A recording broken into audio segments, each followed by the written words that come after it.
It's Good Friday. Let's dive in. Jesus is captured. Judas is overcome with guilt and tries to return the 30 pieces of silver to the chief of priests. But they say, what is that to us? He throws it down and they know that it's blood money and they use it to purchase a field called the Field of Blood still to this day. Prophecy was fulfilled. Then Judas hangs himself. Now Pilate is in charge of this entire trial and he has to decide if Jesus is to be crucified. Throughout the entire time, Passover is still be celebrating and recognized. Customs, traditions, everything is still happening. Due to the Romans being in power, the Jews could not kill Jesus. They had to have the Romans do it. But it being Passover is not a coincidence. Jesus knows that he is the new sacrificial lamb. He even tells his disciples this during the Last Supper the night before. And yet they're confused. Some of them are scared and some of them are hiding and they're afraid of what's going on. Jesus is being mocked, beaten. Pilate's wife tells him that she has a dream and she tells him, don't have anything to do with the death of this man. The Sanhedrin has made their decision. They want the Romans to crucify him. But Pilate wants nothing to do with this, especially after what his wife says. Jesus also faces Herod. Pilate's stuck with this decision. He has to make the choice. So he gives the people a choice, Barabbas or Jesus. Each Passover, it was tradition that they would release someone to them. And he figured Barabbas was the worst of the worst. They're not going to choose him. And they said, crucify him. Crucify Jesus of Nazareth. And now Pilate even wanting to let him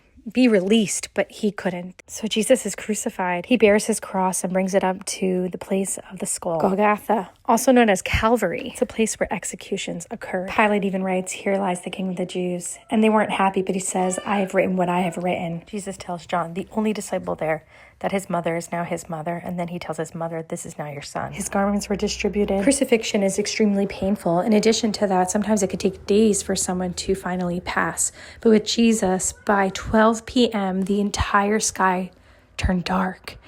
And they say this is where Jesus really took on all the sin.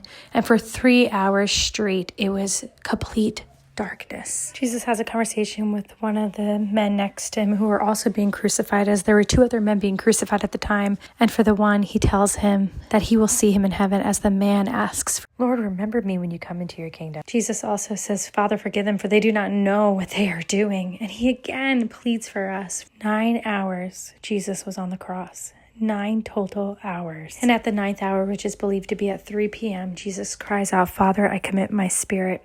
And he dies. It was a day of preparation, so the Jews were impatient and told the soldiers to break the legs of the men.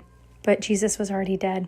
And so they put a spear in his side to be sure that he had passed, fulfilling prophecy. Sabbath was about to begin, so Joseph came and pleaded with the soldiers that he could bury Jesus in his tomb. And so they did. But the Sabbath was drawing near, and so they wrapped his body in linen.